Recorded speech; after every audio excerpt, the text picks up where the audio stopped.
Vous écoutez le balado Réflexion et entrepreneuriat. Mon nom est Nelson Roberge et à travers les discussions que je vous présente avec les entrepreneurs, j'espère pouvoir vous aider à favoriser vos choix d'affaires vers un entrepreneuriat plus humain et créatif.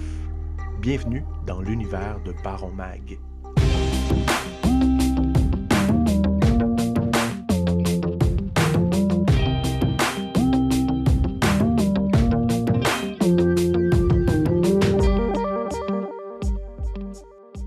Bonjour à tous et à toutes pour cet épisode numéro 52.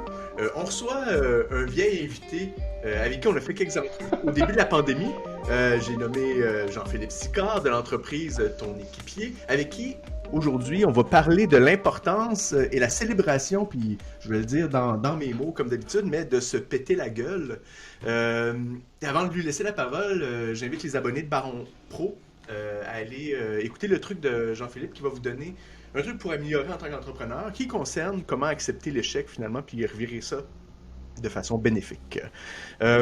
Bienvenue au balado Jean-Philippe. Encore une fois, merci de prendre du temps de plus pour nous dans ta vie. Salut Nelson, merci de me recevoir. Comme on se disait hors ligne, ça faisait un petit bout qu'on s'était vu, puis je suis bien content là, de revenir avec toi et de participer à ça encore. Excellent, merci beaucoup, ça fait vraiment plaisir. Bon, on va parler de la célébration de se péter la face. Pourquoi de un, c'était un sujet que tu voulais aborder? Pourquoi c'est un sujet qui t'intéressait et que tu voulais aborder? Ouais, bonne question. Nous, quand on a lancé ton équipier, pour ceux qui connaissent notre entreprise, on fait de la commercialisation de produits innovants, puis à la base, quand on avait lancé cette entreprise-là, c'était suivant un échec de commercialisation. Fait que ça a peut-être l'air fou à dire, là, mais tu sais, on s'était planté en commercialisation, puis après on a dit, tiens, on pourrait peut-être aider des gens à réussir en commercialisation. Donc on était un petit peu fou dans ce sens-là. Mais honnêtement, on s'était pas totalement planté, là. Moi, j'avais eu des expériences de commercialisation à travers ma carrière qui avaient bien fonctionné, mon partner aussi. Mais dans le dernier projet qu'on avait fait, juste avant ton équipier, ben, on avait eu des échecs de commercialisation. On avait eu des échecs sur la business, on avait eu des échecs de lancement de produits, on avait eu des échecs sur des lancements de pré-produits, même qu'on avait un peu développé des prototypes avec des clients et ainsi de suite. Fait que quand on a fini ce projet-là, puis qu'on a comme un peu fait notre deuil de tout ça, ben on avait mappé un peu toutes nos connaissances, puis on s'était mis à parler à l'écosystème, puis à nos partenaires, pas nos partenaires, excuse-moi, mais des anciens clients, des contacts et ainsi de suite. Puis on s'est rendu compte que la commercialisation, surtout pour nous qui venaient du background technologique, ingénierie et ainsi de suite, c'est tough, c'est difficile. Fait qu'on a réussi, dans le fond, à transformer notre échec de notre dernière entreprise en un succès qui s'est avéré un succès finalement parce que notre entreprise a fonctionné, on a des employés maintenant, on a réussi à grandir, c'est rentable, puis on peut croître avec cette entreprise-là. Fait qu'à la base, la fondation de ton équipier, c'est un peu comme un phénix, c'est notre échec qui s'est transformé en réussite pour notre prochain projet. Fait que c'est pour ça que pour nous, ça a toujours été important, l'échec. L'échec, c'est toujours important. Puis tu voulais amener parce que, bon, tu disais que quand on se parlait sur LinkedIn, quand je t'ai invité, là, tu me parlais des Fuck Up Night. Puis c'est quoi ça exactement? Ouais. Ouais, ben, c'est un mouvement que j'avais entendu parler, moi, à travers notre expérience dans ton équipier. Je savais que ça existait, les Fuck Up Night. C'est un peu mystérieux, pour moi, mystique. Puis, dans la dernière année, là, si je me rappelle bien, c'est à peu près un an et demi, on s'est fait approcher. En fait, on a fini par comprendre qui s'occupait des Fuck Up Night à Montréal. Puis on les a rencontrés parce que c'était des gens qui étaient aussi dans l'écosystème, là. Par exemple Louis-Félix de la main que tu connais peut-être. Il y avait aussi Nathalie Rivière qui est dans les Fuck Up Night. Et on les a approchés, on a eu quelques talks avec eux autres, quelques discussions. Puis ce qu'on a compris dans le fond, c'est que Fuck Up Night, ben, c'est un mouvement mondial qui célèbre l'échec. Puis il y en a dans plusieurs pays, là, j'ai pas la statistique Mhm. en tête, mais il me semble 100, 200 pays, quelque chose du genre, des Fuck Up Night maintenant. Puis quand on leur a parlé, bon, on a compris qu'ils voulaient développer un axe pour les startups. Fait que là, écoute, les as se sont alignés. Nous, on aime l'échec. Notre entreprise s'est fondée sur l'échec. On aide à commercialiser des startups. Eux, ils sont là, ils sont dans l'écosystème, ils nous connaissent, on veut le commercer. Fait que là, poup, tu sais, le puzzle s'est mis en place, puis on a été impliqués dans les Fuck Up Night. De quelle façon vous êtes impliqué à travers ça? À travers l'année 2021, on a mis en place un projet pilote, si je peux dire. Donc, on a fait trois soirées Fuck Up Night que nous, mon entreprise, ton équipe, on était animateurs, puis vraiment, c'est nous qui gérait le contenu, si tu veux. Donc, on allait chercher les conférenciers, on mettait la ligne directrice de contenu, je faisais l'animation du Fuck Up Night aussi. J'étais supporté par l'équipe de Fuck Up Night qui, eux, ont un peu toute la structure puis le branding en arrière qu'on utilisait. Puis on avait aussi une collaboration avec le mouvement Main, qui est aussi beaucoup dans l'écosystème des startups, pour ceux qui connaissent cet écosystème-là. Donc les trois organismes ensemble, on s'est entraidés pour faire quoi? Pour en arriver à faire une série de soirées Fuck Up Night, de célébration d'échecs, mais spécifiquement pour les startups du Québec. Donc les startups, autant francophones qu'anglophones, on a vraiment essayé de l'ouvrir largement, côté franco, côté anglophone. Donc, on a vraiment été impliqués. Puis, ce que ça a donné comme résultat, ben, c'est trois soirées en 2021. Deux qui étaient à distance, évidemment, malheureusement. Une qu'on a réussi à faire au Santec à Ah oui. Montréal, qui étaient vraiment des soirées de célébration d'échecs. Et comment on célèbre ça? Je veux dire, le mode, Ouais. quand tu arrives à ton événement, que ce soit en ligne ou en présentiel, comment ça se passait? Le concept de Fuck Up Night à la base, c'est une série de discussions très low-fi, comme quelqu'un de l'équipe dit, là, c'est-à-dire fireside chat. Là, tu sais, on se jase entre nous autres. Il y a pas des grands sparages, puis une grande présentation, et ainsi de suite. C'est quelques slides, c'est une discussion de 10 à 15 minutes. Pourquoi 10 à 15 minutes? Parce que le concept de base, c'est un 7-8 minutes que l'entrepreneur parle, un 7-8 minutes d'échange, là, tu sais, genre Q&A avec le public. Puis après ça, nous, ce qu'on avait décidé, c'est qu'il allait y avoir trois entrepreneurs par soirée. Donc on trouvait trois entrepreneurs, chacun venait faire un peu son petit pitch de son Son fuck-up, de échec, son ouais. échec. Ouais, exactement. Puis après ça, il y avait un échange avec la salle qui se faisait. Puis évidemment, notre job à nous, ben, c'est de trouver des gens qui sont là pour le faire de façon très ouverte. Là. Tu sais, tu te mets à nu, Oui. t'expliques qu'est-ce qui est arrivé, tu l'acceptes, puis tu dis comment ça t'a aidé ou comment ça t'a nuit, puis comment tu peux capitaliser là-dessus dans le futur aussi, pour pas juste dire l'échec, c'est une finalité, puis fuck, ça nous fait chier, puis on est mort. Non, non, écoute, ça fait partie de la game, on l'accepte, on vit avec, puis comment on peut passer à travers, comment on peut rendre ça positif, ou comment, à la limite, des fois, c'est pas toujours positif, mais des fois, c'est un apprentissage, puis comment tu peux pas répéter les mêmes erreurs dans le futur. Ben, c'est un peu comme ça qu'on fait la célébration de l'échec. Oui, oui, c'est ça. Parce que, tu sais, l'échec, bon, regarde, il y a beaucoup de monde qui l'ont vécu dans les dernières années, les 2 dernières années, là, tu sais, puis c'est aussi, ben, tu sais, on s'en parlait avant l'enregistrement, là, mais tu sais, c'est un concept aussi bon, qui est de plus en plus, je pense, je sais pas c'est quoi les termes, là, démocratisé. En tout cas, le monde sont de plus en plus sensibilisés à l'échec. Mais tu sais, comme tu parles justement dans le milieu de la start-up ou même tu sais, de la business, de la croissance, de la productivité, ben l'échec c'est vu comme un poids ou comme quelque chose de pas correct. Que l'échec, que ça peut être, il peut avoir différentes façons que ça existe, là, tu sais. Comment le milieu de la startup, eux autres, ils voient ça ou c'est quoi ton impression de l'échec dans la startup, justement? Je pense que malheureusement, c'est encore tabou d'une certaine façon. C'est quoi une startup qui réussit là, dans les yeux de tout le monde là? C'est une startup qui grandit, qui devient une licorne, qui vaut plus qu'1 milliard de dollars. On parle souvent, là, tu sais, l'espèce, c'est un peu caricatural, là, mais je suis parti dans mon garage, puis je suis rendu Google Exact. ou Elon Musk tu sais, ou Amazon ou whatever. C'est comme ça une réussite d'une startup. Mais ça n'a pas rapport, là, tu sais, c'est bien trop intense. Puis quand tu regardes les statistiques, quand tu regardes les études qui sont faites là-dessus, écoute, je te le dis, là, c'est 0,0027%, mettons, là, je ne sais pas le chiffre Ouais. exact, mais des startups qui partent de rien à genre devenir une licorne comme ça. Fait qu'on fait quoi avec tout le 99,9983% qui reste? On les tue toutes? Ben non, ça n'a pas de sens, là, tu sais. Donc, c'est encore tabou dans l'entrepreneuriat startup, puis sûrement dans l'entrepreneuriat en général, Ouais. mais l'entrepreneuriat startup, c'est de réussir dans cette direction-là. On dirait que c'est one way pour une réussite, puis il y a aucune autre option. Puis si tu t'es pas dans cette direction-là, ben tu te fais un peu tasser, tu sais, tu te fais un peu tasser de la map, tu te fais un peu tasser de l'écosystème, tu te fais un peu tasser de Ah, ce que les gens ils vont ouais, t'as parler. pas assez de vision. Ah, tu veux pas assez dans ta, dans... Tu hustles pas assez, tu travailles-tu 90 heures semaine, blablabla. Ouais, une minute, là, tu sais, moi et mon partenaire, on a des enfants, on a une vie, on a d'autres choses à faire, on veut avoir un entrepreneuriat sain, Oui. on veut pas devenir des workaholics à travers de ça, puis je pense qu'il y a moyen de réussir sans nécessairement atteindre cette espèce de Saint Graal-là qui finalement est pour la plupart du temps un mythe beaucoup plus qu'une réalité que les gens vont atteindre. Oui, oui, parce que tu sais, tout ce qui mène à mettre de la pression en vente ou en productivité ou en tout ça, ben, peut mener. Puis là, on parlait, ça c'est un autre sujet, mais la santé mentale aussi, tu sais, qui est de plus en plus, que le monde sont de plus en plus ouverts à en parler. Il y a de plus en plus d'entreprises qui sont ouvertes aussi, puis qui. Mais tu sais, c'est encore quelque chose, tu sais, dans un.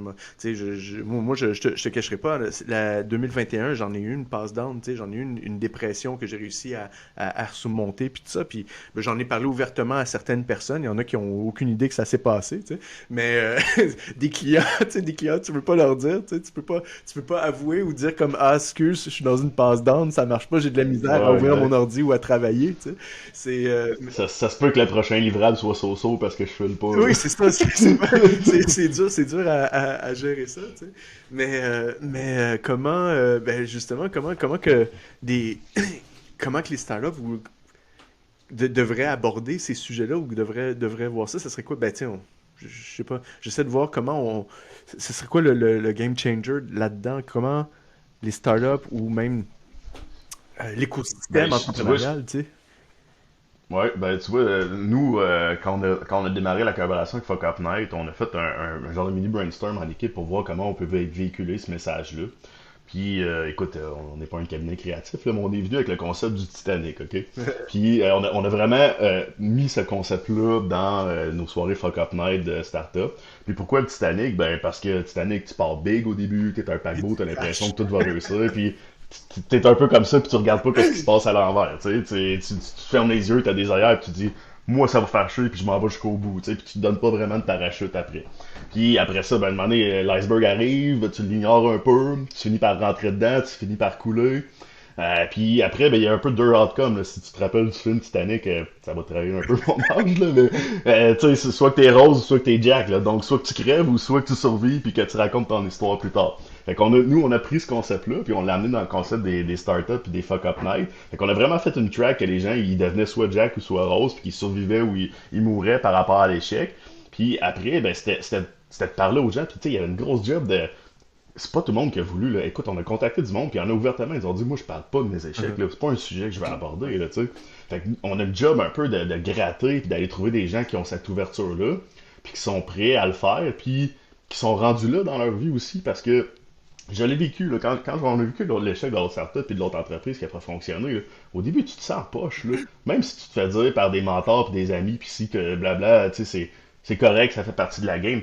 Ouais, mais fuck, c'est la première fois vraiment que t'as un gros échec, Ouais. là, tu sais, ça te coule, là.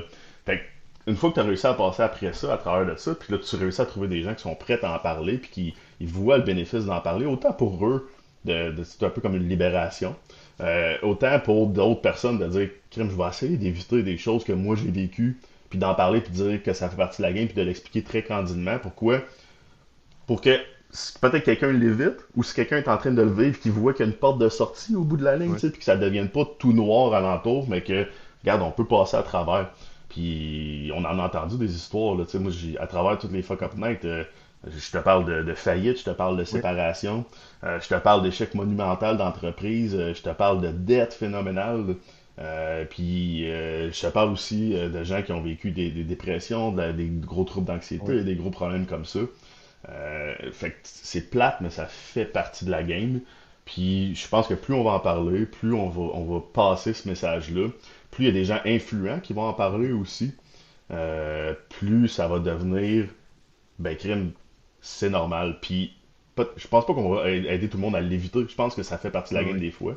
Mais à la place que les gens ils coulent complètement, ben peut-être que là, ils vont être capables d'avoir la tête en dehors de l'eau puis de Et puis survivre. Là. peut-être qu'il va y avoir plus d'outils aussi pour aider, autant que ce soit les entrepreneurs qui aident leurs employés ou vice-versa. Tu sais, il faut qu'il y ait des choses qui soient mises en place pour pallier à ça. Puis tu sais, il faut revenir dans le concept de base qu'on est des humains, qu'on a des émotions, puis toutes ces affaires-là, puis que ça peut passer d'un bord à l'autre. Tu sais. Puis souvent, l'échec, puis, tu sais, moi si je prends mon exemple de dépression, puis tu sais, je dis pas que c'est une grosse dépression par rapport à des histoires que j'ai entendues, mais ça en était une quand même, mais c'était dû à une histoire amoureuse, tu sais. Fait que ça a venu affecter toute ma business, tu sais, mais c'était pas la business qui allait mal ou tout ça, c'est moi personnellement dans mes affaires qui a affecté tout le Ouais. reste, tu sais. Fait qu'il faut comprendre aussi que tout le monde avec qui tu joues, tu sais, les entrepreneurs, ils peuvent avoir des affaires hors business. C'est pas nécessairement la business qui va mal, mais c'est quelqu'un qui peut être affecté d'une façon ou d'une autre, là, tu sais. Exact. Mais regarde, tu vois, même là, tu viens d'en parler, puis tu as le réflexe de te comparer. En comparant ta situation Mhm. avec quelqu'un d'autre, à dire, ah, ben, j'ai peut-être été moins pire, tu sais, puis j'ai peut-être pas à me plaindre. Oh, fuck off, C'est arrêtons de vrai. dire ça, là. Puis chacun vit une partie de son échec, chacun vit une Ah déception, oui. chacun la vit de différentes façons, puis dépendant t'es où dans ta carrière, dans ta vie, dans ta maturité, dans différents trucs, ben, ça peut être plus hard ou ça peut être moins hard, tu sais. Au même titre que moi, mes enfants, quand ils se cognent leur tête, c'est une catastrophe Ah oui. actuellement. Pourquoi? Parce que eux autres, dans leur vie, ils ont pas encore, se sont pas encore pété un bras ou quelque chose, tu sais, fait qu'ils sont pas capables de relativiser. Mais c'est normal, ça fait partie de l'apprentissage. Puis faut pas se comparer, puis il faut juste accepter que c'est là. Puis il faut juste accepter que, ben, ça fait partie de la game. Puis je pense que, en tout cas, pour moi personnellement, puis avec mon partner, puis avec ma conjointe, puis avec ma famille, puis mes amis, ben, juste de se donner le droit dans les 2 dernières années de dire, c'est ça que je vis, ça va moins bien, puis il n'y a pas toujours une solution qui vient jusqu'au bout, mais déjà juste au moins de le verbaliser et d'en parler, personnellement, c'est déjà Ah libérateur, oui, là, oui, tu c'est sais. ça. Puis c'est un step de plus que de pas en parler du tout, je pense. Là. Ben oui, c'est ça. Qu'est-ce qu'elle vient des Fuck Up Nights, là? Là, vous en avez fait trois l'année dernière. Est-ce que vous avez un plan Ouais, pour cette année? ouais, on en a fait 3 l'année dernière, c'était vraiment un pilote pour voir comment on pouvait le faire en virtuel aussi, Oui. parce que initialement, le concept des Fuck Up Night, c'est d'être dans un bar, de le faire sur un petit stage avec une bière très relax, comme je te disais. Puis, tu sais, ça reste important dans la relation humaine, puis dans la relation de confiance que tu peux développer. On l'a transféré en mode à distance parce qu'évidemment, on n'avait pas le choix, il fallait s'adapter. Ça a bien fonctionné. Il manque quand même un petit quelque chose là, du face-à-face qu'on a hâte de retrouver. Donc, cette année, notre objectif, c'est de continuer à faire des fuck-up nights. C'est de continuer à trouver des gens qui veulent en parler aussi. Puis honnêtement, c'est pas chose facile Ah encore oui. pour l'instant. On en approche du monde, puis c'est pas tout le monde qui veut en parler. Fait que c'est de continuer à se créer des ambassadeurs, puis de continuer à, puis exactement, merci de l'opportunité, de continuer à parler de ça, Mhm. puis de porter ce message-là. Fait que l'objectif, ça va être d'en faire encore un 2 3 ou 4 cette année, espérant que printemps, été, début de l'automne, on puisse en faire encore en face à face, retrouver l'ambiance du bar. Puis il est arrivé quelque chose hier d'intéressant aussi. Il y avait un événement dans l'écosystème qui s'appelait le Sommet avec le mouvement des accélérateurs, la main. Et ils ont fait un Fuck plus axé sur la santé mentale aussi. Mhm. Puis là, ils ont été capables d'aller chercher des entrepreneurs de renom, des gens connus dans l'écosystème. Fait que ça, nécessairement, c'était un peu relié à un échec entrepreneurial, évidemment, mais il y avait un axe vraiment plus fort sur la santé mentale. Puis d'ailleurs, il y a même eu une levée de fonds pour un OBNL qui s'appelle Relief à Montréal, qui est là pour aider les entrepreneurs vraiment à gérer l'anxiété, à gérer différents troubles psychologiques, si je Oui. peux dire. Là, je suis pas un expert là-dedans, là, mais tu sais, vraiment là, à supporter les entrepreneurs, au-delà de leur skill set, au-delà de leur entreprise, de supporter l'entrepreneur, la personne, comme tu dis, derrière la business. Là. Ah, c'est super intéressant. Merci beaucoup, JP. C'est tout le temps un plaisir de te parler puis qu'on se revoit, en tout cas en espérant qu'on puisse refaire des choses. Puis clairement que je vais aller à la prochaine édition de Fuck Up Night quand, quand ça va revenir en vie. Puis courage, bon courage. Yes, ben, je te remercie beaucoup pour l'opportunité, puis je vais faire une petite plug avant Vas-y, qu'on se vas-y, laisse parce vas-y. que nous, on a mis les anciens Fuck Up Night sur notre site web, sur tonipi.com, si vous allez regarder, ça a l'air de quoi. Puis je dis pas ça pour amener la visibilité pour nous, mais plus pour s'il y a des gens dans l'auditoire qui sont des entrepreneurs puis qui ont le goût de parler de ça, de l'échec. On n'est pas juste sur des startups techno, on est vraiment dans l'entrepreneuriat large. Fait qu'hésitez pas à nous contacter, ça va me faire plaisir de vous parler, puis ça prend des pionniers, ça prend des gens qui sont prêts à s'ouvrir et à parler de ça pour que vraiment on puisse continuer à en parler puis qu'on puisse continuer à rouler ces événements-là. Fait que allez regarder ça, puis contactez-nous si ça vous intéresse de participer à ça. Ça serait super apprécié d'avoir des gens là, qui sont willing de participer là-dedans. Fait que donc, on s'en va sur tonéquipier.com. Ouais, exactement. Sur notre site web, on peut m'envoyer un courriel, jp@tonéquipier.com. Sinon, vous pouvez contacter aussi le chapitre Fuck Up Night Montréal. Si vous googlez ça, Fuck Up Night Montréal, vous allez trouver des informations de contact. Donc, n'hésitez pas à lancer un petit call vers nous, vers Fuck Up Night, puis on pourra attraper la balle au bon, puis vous expliquer plus en détail c'est quoi, puis si ça vous intéresse, tant mieux. Sinon, ben, écoutez, au moins, vous aurez fait un pas pour essayer de faire grandir cette belle communauté-là qui célèbre l'échec. Excellent. Ben, on va mettre le lien aussi en dessous de la vidéo, puis dans le podcast. Fait que merci beaucoup, JP. À très bientôt. Merci Nelson, bonne fin de journée, puis à la prochaine.